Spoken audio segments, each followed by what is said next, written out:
This is WPSL Port St. Lucie, the talk of the Treasure Coast.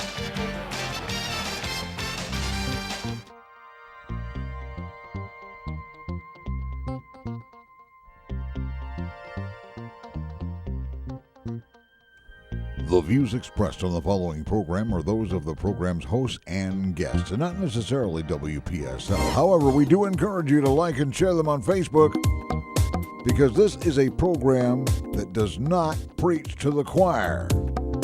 It's time for the African American Scene, presented each week at this time by Howard Insurance of Port St. Lucie, and hosted by Rudy Howard. Good evening, good evening, good evening. Always glad to be with you here on a Wednesday night. I feel like I'm in the Twilight Zone. It is a very bizarre and strange atmosphere we have in the country right now. And I'm trying very hard to come to grips with it. But some of the things I find deeply disturbing, and I think we might be headed for really big trouble. So what I would like to, we're going to have an open mic tonight, but I first would like to start with, what's bothering you? And I want honesty. If black people demanding change bothers you, you can call up and say, I don't like black people demanding change. That's okay. I want to hear that. That's the kind of information I want. If it's you are frustrated that they want to tear down monuments, I'm okay with that too. Call me up and tell me you don't like that. But then you got to tell me why you don't like it and what that means to me versus what it means to you. But, and that number is 340-1590. That's 340-1590. Yeah, what's eating you? I see some very nasty, hostile behavior that has been really shocking to me. I mean, shocking. And I've been around a long time, and I've seen all kind of stuff, but I see people just acting rude and nasty, and I think they're frustrated because there's changes afoot. You going to say something? Well, the change is necessary when it's something so obvious that it's almost stupid to think that it could possibly go on as long as it has. The Black Lives Matter movement, the reason for it, behind it, and especially the verbiage, the familiar verbiage in more than one case, where the man that was restrained by police would say the exact same words, I can't breathe, and next thing you know, he's dead as a doornail. And public awareness doesn't make it stop. It's still going on.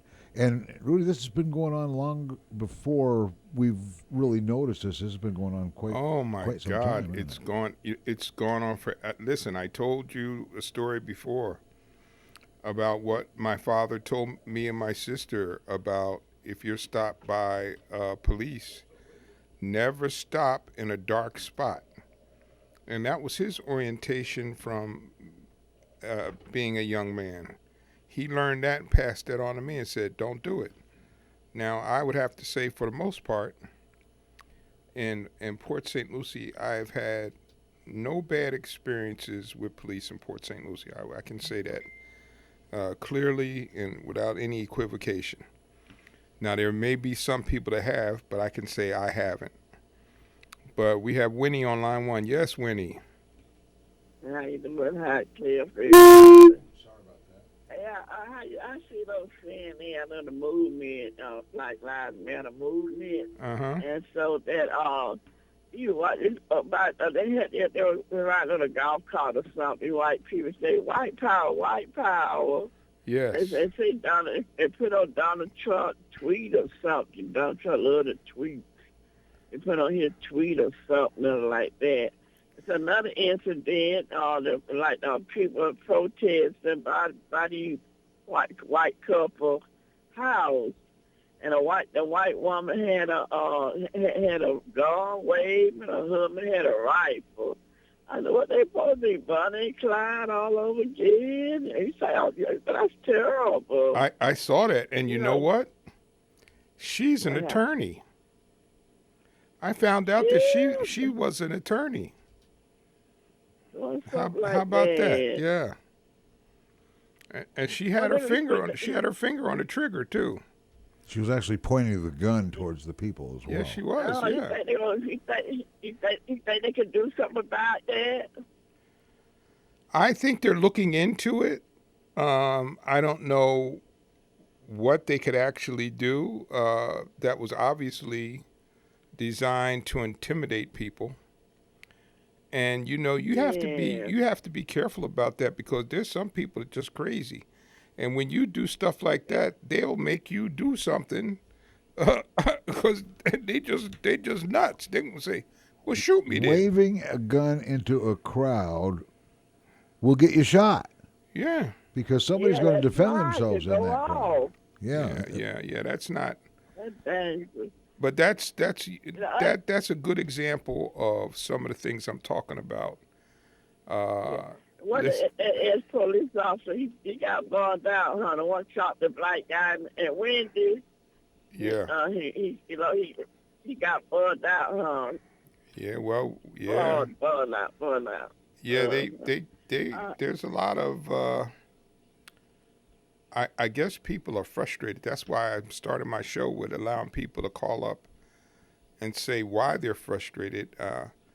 But here's the thing I don't understand. And maybe one of my listeners can help me understand.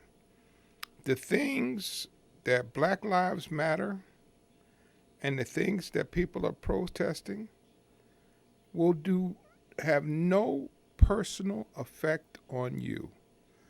So I don't understand why you're so aggravated about it, because there's nothing personally affecting you. But you're pissed. You are pissed off about it. And I don't understand why. That's terrible. Yeah. Well, thank you, Winnie, for calling. I guess they got that hate in them. Think so. All right, take care. All righty. I mean, I want y'all to get this now, because I think some of your hate and frustration is not rational. Now, I'm gonna say this, and here's one of the things. The classic playbook from conservatives. The Black Lives Matter movement is Marxist. Well, it's not, but okay. So even if it is, it's just name calling. Right? Exactly. So throw that in there too. The spirit of Nana Boo Boo. Right. You know? So even if it is Marxist, what they're asking for is not an overthrow of the economy. They're asking for fair treatment of black people. Why does that rub you? Why does that rub you raw? Why? What does that do to you personally? Now, when you're sitting and thinking about this, as I'm telling you, you're going to have to say to yourself, maybe I'm a little more racist than I thought I was, because there's really no reason for me to be personally upset, because they're not trying to take away anything from me. They are just trying to achieve justice for themselves. So why? Why does that piss you off? I don't get it. Taking down a statue or a monument of a Confederate general who was guilty of treason, why does that bug you? If that was put up, in essence, to intimidate me, I don't understand. What are you upset about? Please educate me. I want to know why you are upset. And Daniel on line 1. Why are you upset, Daniel? Well, Rudy, about the Black Lives Matter, I'm wondering why they don't think Black Lives Matter in cities that are democratically run, like Chicago, There you go. Minneapolis, There you Detroit, go. New York. There you go. That crime is going out of hand there. There you And go. they don't think that the Black Lives Matter there. They're not making any kind of progress in those cities. There you Those go. cities are going down. That's a conservative talking point. Now, okay, let's go with the issue you want to raise. 90% of all the black people in Chicago are killed by other black people. So why aren't black people upset about that? Do you know? Can you say for certain that that black people in Chicago are not upset about other people, black people getting shot? Do you know that? Oh, he hung up. Oh, he just wanted to make a comment. Oh. Well, Daniel, if you don't know that, Yeah, let's continue with that, Rudy. Yeah. Let's educate the public. yeah, right. If you don't know that, then why are you saying that? Because that is the number one talking point of most conservatives. Now, here's the other side of that, and I covered it last week, so let me tell it to you again. 85% of all white people get shot by other white people. So 90% are black and 85% are white. Not a big difference there. White people get shot by other white people. Black people get shot by other black people. And now, in the case of other black people getting shot, some of it is due to gang violence. I don't know that the white people shooting each other is due to gang violence. And they're more likely to be serial killers. Right. Yes, right. Look at the statistics, Mass murderers shooting up movie theaters, killing people out of windows in a hotel, Yeah. shooting up universities. That's not black people doing that. Nope. That's white folks doing that. Sorry, it's the truth. Yeah. I know so- you have trouble handling that, but that's what we're trying to deal with. Yeah, and again, this Daniel hung up. You did a hit and run on me, but here's the deal, Daniel. What does Black Lives Matter want that is hurting you personally? The answer is nothing. Nothing. There is nothing that the Black Lives Matter movement wants that is designed to hurt you personally. What is embarrassing and offensive to me is that our law enforcement people need to be told that Black Lives Matter because of what's been going on all along. They have to be told. And they have to be reminded. And I noticed, remember how they were demonizing taking the knee? Yeah. Now, do you see what they're doing now? Yeah. It's going to be part of the national anthem from now on, I guess. Some of these games, I'm telling you. Listen, and people got upset about that. They got to acknowledge the wrong. And that was a nonviolent protest. It got you all up. You got all upset about Colin Kaepernick taking a knee, a nonviolent protest. Well, let me say this to you, and some of you may get it, and some of you may not. When I was in high school, I got to the point where I wouldn't stand for Pledge of Allegiance to the flag anymore. It would come up in the room, and I would sit and I wouldn't stand. So the principal called me down to the office. The principal and the vice principal called me down to the office, and they said, "Man, I am really surprised at you. Why won't you stand?" And I said, "Sir, I stand up there and I pledge allegiance to the flag because I love my country and I'm proud of my country, but I look across the room and there are people pledging allegiance to the flag that do not believe those words. Liberty and justice for all. Why should I stand up there and make a pledge to my country when I got people I'm looking at across the room that's making that pledge and they don't mean it and they don't believe it. That just doesn't make any sense to me. That was the last time he asked me about it, and nobody ever bothered me about it ever again, because he really didn't know what to say about that. But that's the honest to God truth, how I felt. I just would look. There was people in that room I knew. I went to a mixed high school. And at the time that I first got there, it was only a handful of black people there. And I could look across that room, and there was people that I know did not give a diddly about me or my rights. And so why am I going to stand up there and pledge allegiance with them? Now, ultimately, right or wrong, as a matter of decorum, I eventually went back to doing it again, more so at the urging of my mother, who begged me to not do that anymore. And I loved her, so I did go back to pledge allegiance again. And I don't have any regrets about that, but I still have some of the same concerns. You stand up there and you talk about you love the country and you pledge your allegiance to the country for which it stands, one nation under God, indivisible, with liberty and justice for all. That is a powerful statement. And you stand up there and you say it and don't mean it. You stand up there and say it and don't mean it. How does that work? But anyway, I'm off my soapbox now, but I'm still, the line's open, 340-1590, 340-1590. So this whole thing about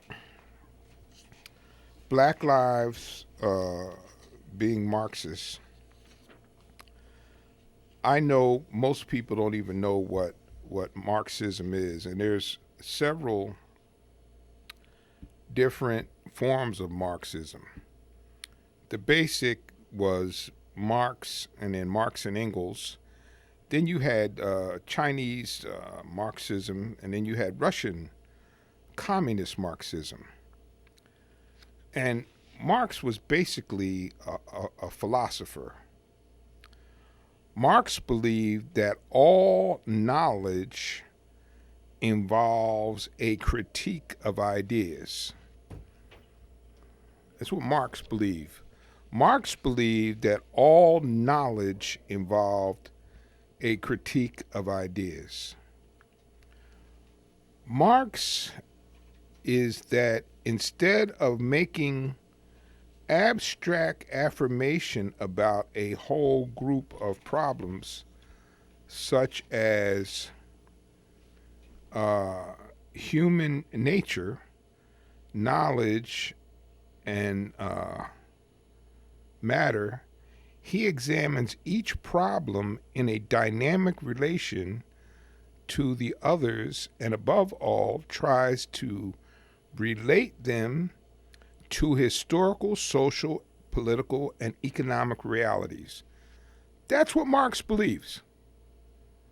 That's what Marx believes. You've been given that, they feed you that garbage all the time. You don't stop and even take a look to find out what it actually means. And we got Jay on line one. Yes, sir. Yeah, okay, Rudy. I'm not going to make it. I'll make it short. Also, that when you talk about Marxism and the Russian, don't forget that Putin came under that reign. That's where he started in the KGB, and all of that belief came from. That's what he's doing now, and that's why he, he's doing everything he can because he knows that Trump was in his pocket. And when we lose troops that are dying because of bounty, because Russia's paying a bounty, paying money to kill American troops over in Afghanistan, the Taliban, they're getting paid. They found the money, and they trace it back to Russia. Yes, they did. All of that's the fact. That's not no hoax, okay? When they could trace back and find out where it was already, where it came from, that's not a hoax. That's facts. That's what we need. We talk facts now. So that's what the president. He's derelict of duty. As a matter of fact, if we actually were in a shooting war right now, he'd be in treason. He could be brought up on treason and be put to the death penalty for what he just did. to our troops. And they're in danger all over the world, according to if you look at it from that point of view. So it's very dangerous, and I can't understand how I look at these people, the Senate, and how could they trail behind them like little puppy dogs, and they all got American flags on their shoulder, that patch,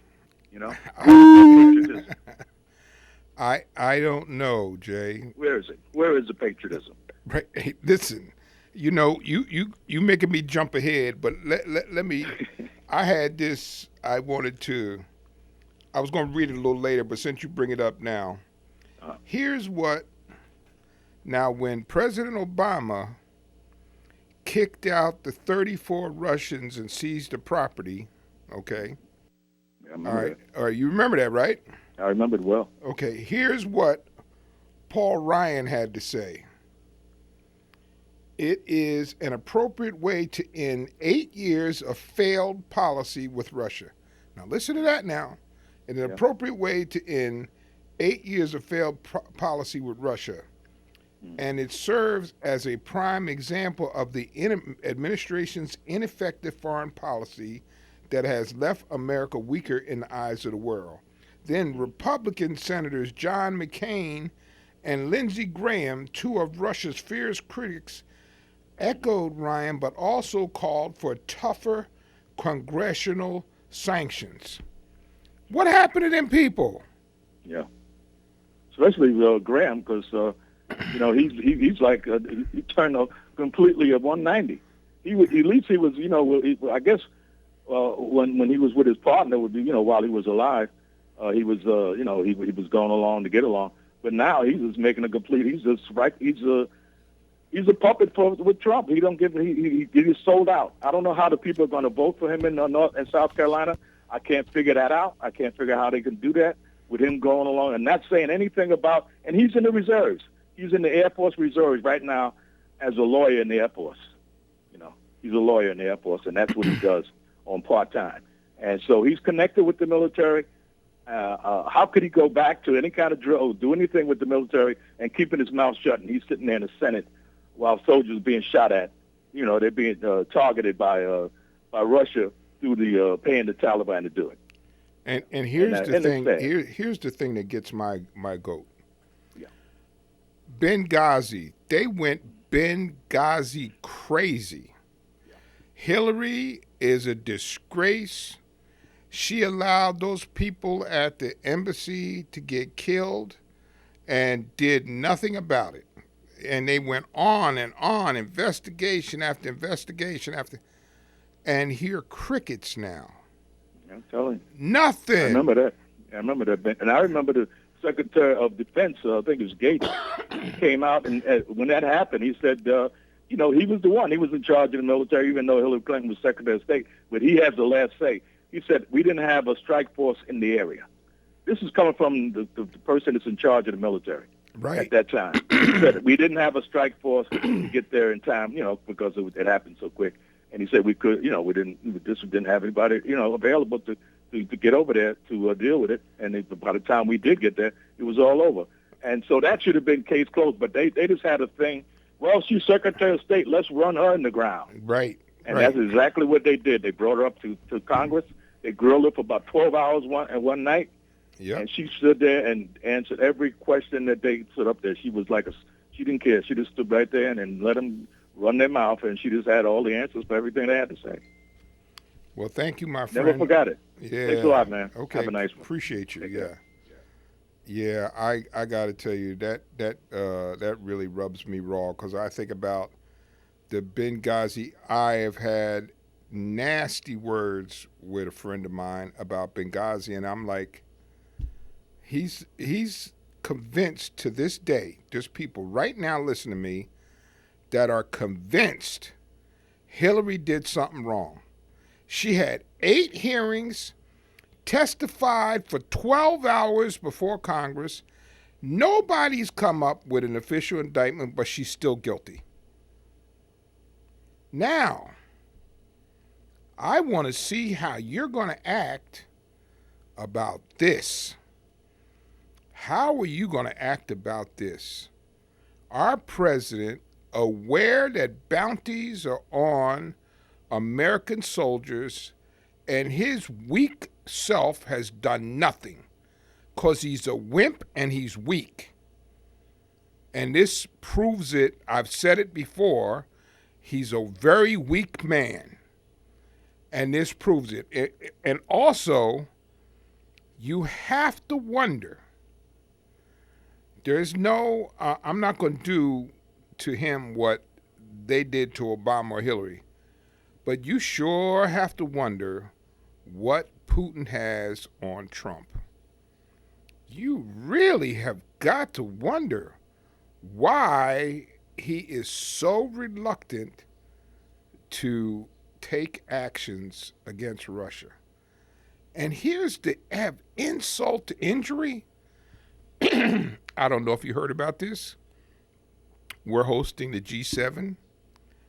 He wanted to bring Russia back into the G7 and make it the G8 when he was aware that they put bounties on our soldiers. Now, you can love Trump all you want to love Trump, but you can't justify that to me, no way, shape, or form. There's just no way you can justify that to me. You can now, and I've heard some very creative defenses, but there's no creative defense for that. That's just absolute, abject, irresponsibly, and incompetence. Okay. Now, here's a story I want to share with you. You know, everybody's been on about cops and how important they are. Well, let me share this story with you about a lady named Carol Horn. Some of you may have never heard of her. It's Carol Horn, Horne.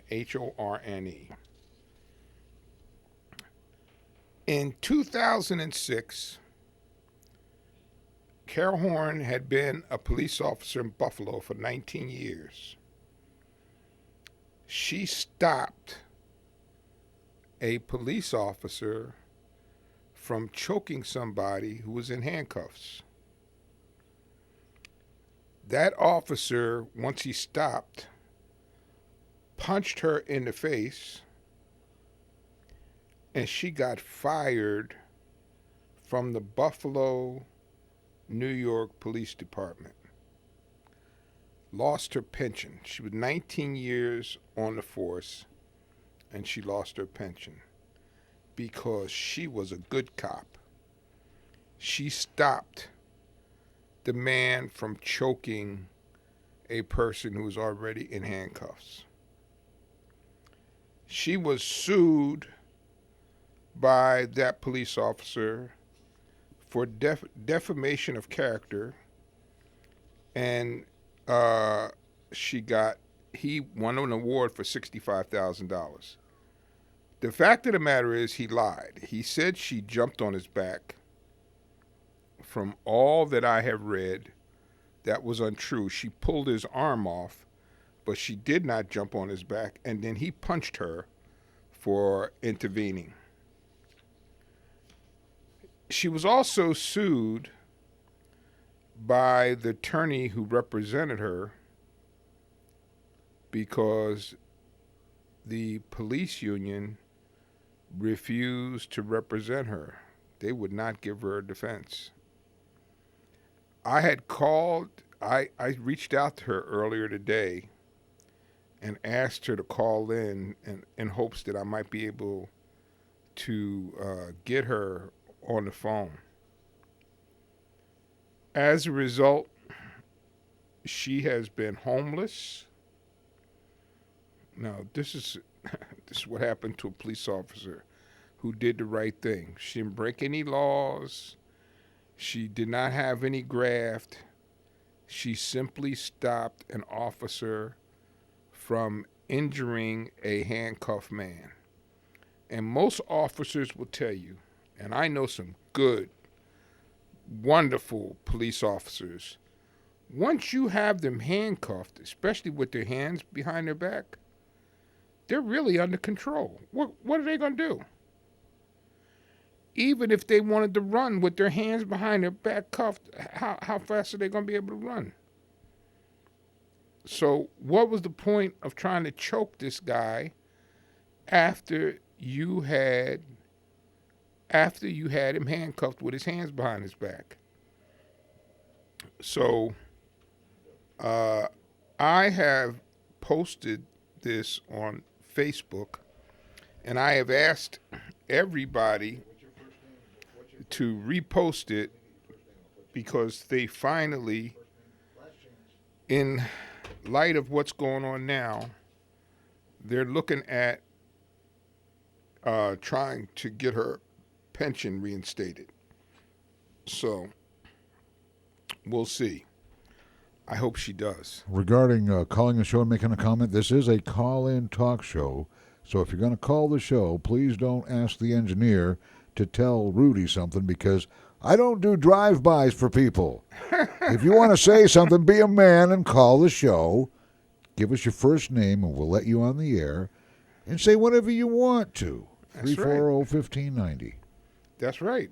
Listen, I welcome you to state your opinion, even if it's something I may not agree with. I welcome that opportunity. I welcome the challenge. And this is not the Rush Limbaugh show where you got to kiss his butt to get on. That's right. This is Rudy Howard's show.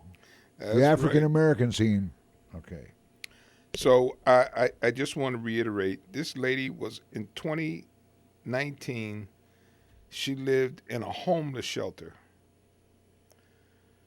Boy, oh boy. And now, so I tell you this story because that is a powerful, powerful message to send to other cops, not to open your mouth.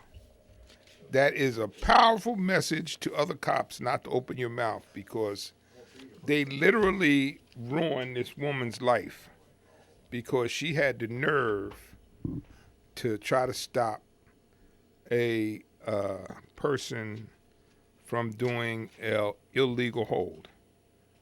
And we got Paul. Yes, Paul. Hey, Rudy, how you doing? Okay. Good. I can't talk too long, but I just wanted to ask you a question, and then I'll just hang up and listen to your comments. I heard on the news today something about a statue of Abraham Lincoln and a newly freed black slave on his knees at the foot of Lincoln, and they removed it. And, you know, I never even heard of this statue, didn't even know it existed. And they say they removed it because of the fact that they thought it was degrading that he was kneeling down at the feet of Abraham Lincoln, who was just happened to be white. But I'm wondering if could it have been in the context where the newly freed slave was like grateful? You know how some people they break down and they get on their knees and they cry, and you know, tears of joy more than anything else. So I just wanted to know if you knew anything about it and what your yes, I do know. I do know a little bit about it. Actually, W.E.B. Du Bois gave one of his great speeches at the dedication of that statue.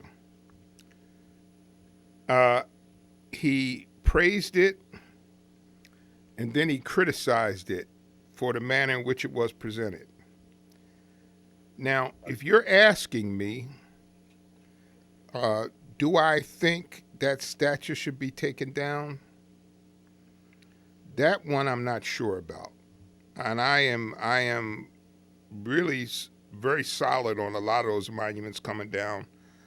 That one I'm not sure about. I understand the point they're making about the person kneeling at Lincoln's feet and that be degrading. And maybe if I was 20, I might feel that way too, but I'm not so sure about that one. I'm giving you my honest answer. Okay. All right, and the other quick thing is, and then I got to go, but I heard something about, I don't know, maybe it was Mississippi, the flag had a section of a Confederate symbol or flag or something like that, and unfortunately, it's been a while since I've been in school, so I don't even remember what the flag looked like, but I had no idea that it was there. So anyway, I just thought I'd run that by you. I'm sure you've heard of it, but anyway, all right. Well, you guys take care. Nice talking with you. Appreciate you always. Okay. All righty. Voice my questions and comments. Thank you. Thank you, Paul. Yes, Winnie. Quick, because you already on one time. What you got? Winnie, you're on. Okay. I don't know if she's there or not. All right. Well, let me just say this, that I talked about this a little bit last week. And if anybody wants to inbox me on Facebook, I have a short video that was done by an attorney who gives a complete history on many of the monuments in the United States. And the most important thing I want you to understand about the monuments are many of the monuments were built at the end of Jim Crow. They were built in defiance of integration, and they were built to intimidate black folks and leave a lasting memory that white folks will prevail even if they didn't win the war. That's basically the purpose of many of those monuments. They were not really in honor of the generals, and if you want to think about it in absolute terms, those generals committed treason. I wrote a letter to the editor about it, and I thank many of you for the nice compliments about the monuments. And those guys committed treason. They were fighting against the American idea. And you want to fight to protect them for what? See, this goes back to what I said at the beginning. You don't like what Black Lives Matter is trying to accomplish. Why?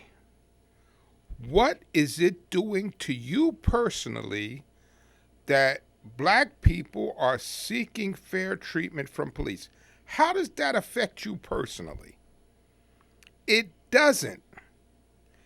If monuments, if they're asking racist monuments to come down, how does that affect you personally?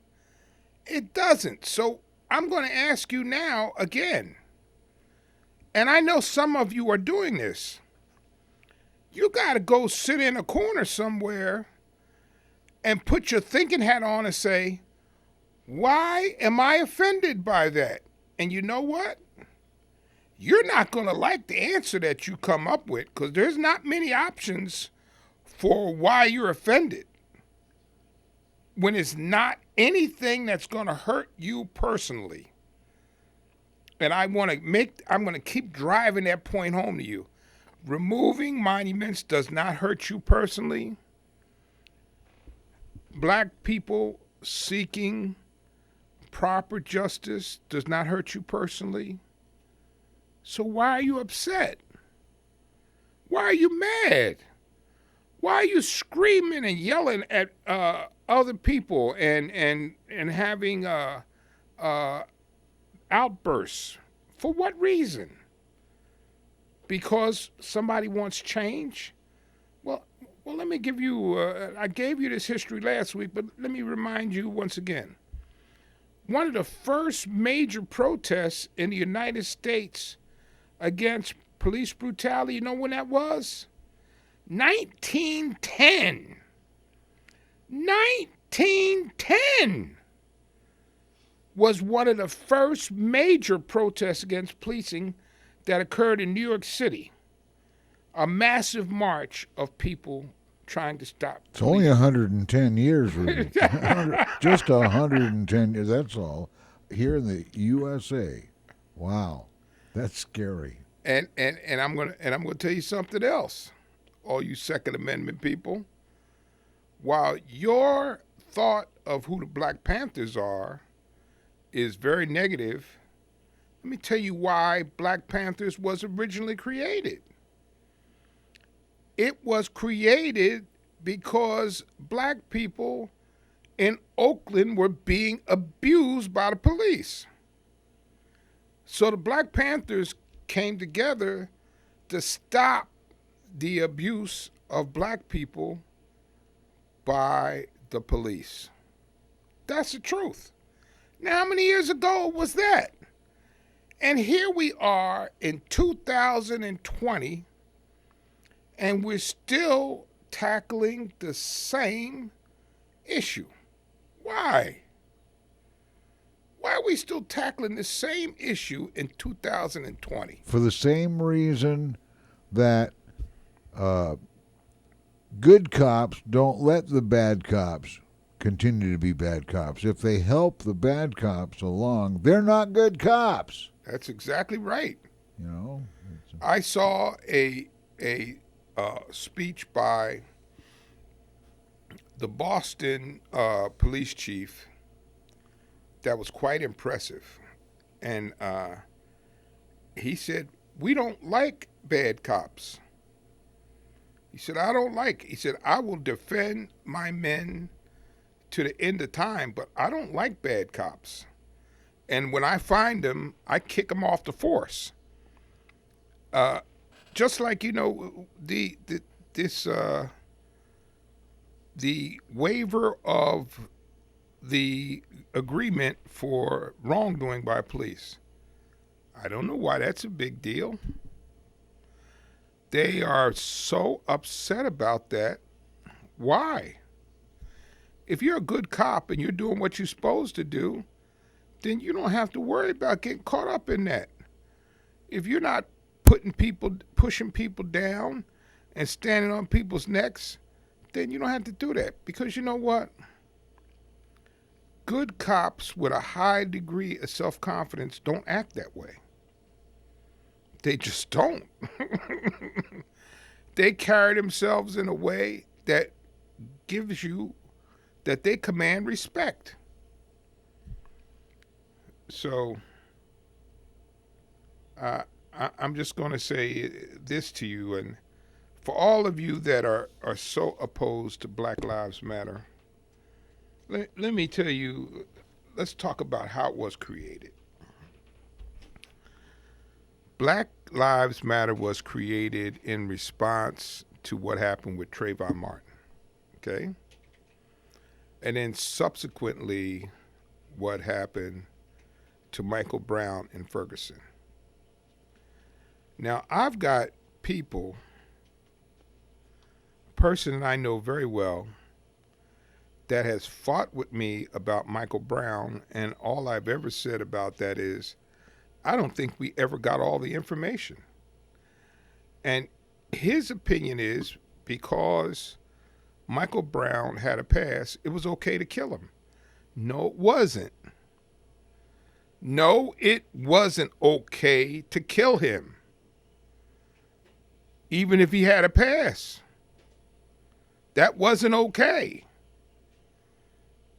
You know, the cops are not judge and jury. The cops are to provide protection and safety for the people of the community. What? It wasn't okay to shoot him? So understand that this movement was created, and believe it or not, it's become a worldwide movement. And while some of you are really upset about the Black Lives Matter movement, it's a worldwide movement. People from all over the world are responding to the call for justice by Black Lives Matter. So why? I'm going to keep asking this question because I'm hoping one of you will just call up here and tell me why you're upset. I don't understand why you're upset. There's nothing they want will hurt you personally. Nothing. If there was things that was going to change your life personally, I could get it because the changes would have a profound effect on you. But none of the changes they want will have any effect on you personally, but you're very pissed off about them. And I'm not sure why. Maybe they experience joy in their hearts when they hear that a white police officer has killed another black man. That would definitely define a racist right there. If they find themselves happy over that kind of stuff, these are probably the same people that are angry about Black Lives Matter. They don't want to tolerate. I don't want to say that. I won't go that far. I think what it is that they don't want to say, because I had to cut off. I had to block somebody that I unblocked. Last week I told you I unblocked him. I had to block him back again this week because there is a unenunciated bias that we're not allowed to ask for things that we shouldn't protest. I think one of the biggest things about, even if you look at Colin Kaepernick, that was a nonviolent protest. Why did so many people get so upset about that? And you know, I don't know if many people know the story. Well, taking a knee is probably offensive to the non-religious. Well, but here's the thing, and I don't know many people know this story. He went to a military man to ask him what would be a way to protest that wouldn't be offensive. Well, he got some darn good advice right there because it's worked. It was effective. Yes, it was. Absolutely. And so that military man said, take a knee. I had my good friend Willie Scott on here, who's a retired 20-year Army veteran who's been over in the Middle East. He said it does not offend him at all. He doesn't get why it's offensive. See, but here's the subtle, unstated thing that I'm trying to deal with, and I'm trying to get people to deal with. I want them to get inside their heads and get inside their souls and do a self-examination. You know, we're often, as people, not very good at being honest with ourselves. But I want people to just sit and just think about what I said. You're upset about something that's not affecting you personally. Not one of those things is going to affect your life personally, but you oppose them. So now what is that telling you? You have some unconscious racial bias. You don't think that we should be allowed to demand change. Why? It's that racist superiority complex, because here's where it all comes from. You see, athletically, physically, you want to talk about superiority? The black man is far superior than athletically. We're talking about all the way around. I know a 69-year-old Vietnam veteran who could drop into 100 push-ups and not even break a sweat. You know, he'll go run 5 miles just for something to do because he's always in training. The rest of and now that's a man to know right there. You know, your veterans you can learn a lot from your veterans. This guy's been through it all, and we talked about the racism that he's run into his whole life. And he told me something that I didn't even know, and I wondered if Rudy knows, but I know Rudy knows this. But he's known a lot of police officers in his day. He said that there was once a time where a black police officer was not allowed to arrest a white person. That's correct. It's like, what? Yes. He had to tell me twice before it could sink in. It's like, you're kidding me. No way. Yes, that's true. Wow. That's true. Wow. That's not good. No.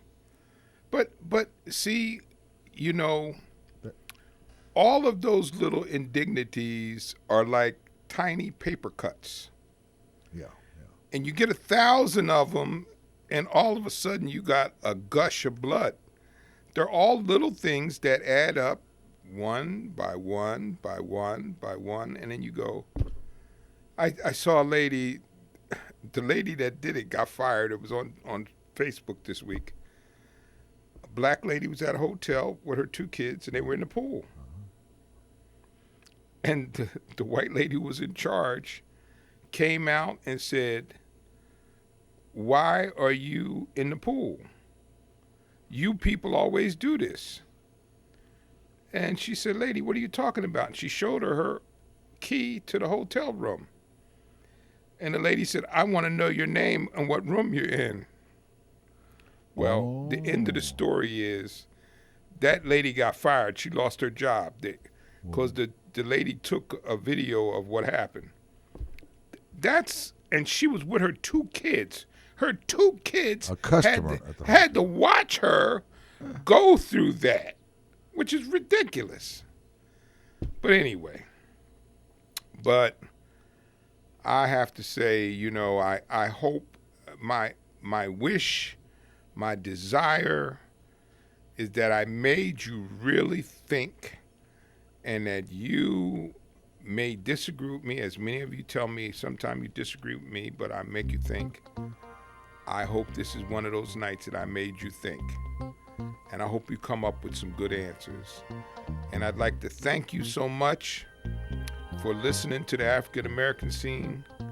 God bless and be safe, and I will see you next Wednesday right here for the African American Scene. So as you continue to go on and think, you'll think of something. And next week, you'll give us a call on the African American Scene between 6:05 and 7 Wednesday nights here on Digital 1590. Archives are on YouTube under WPSL TV. This is WPSL Port St. Lucie, the talk of the Treasure Coast.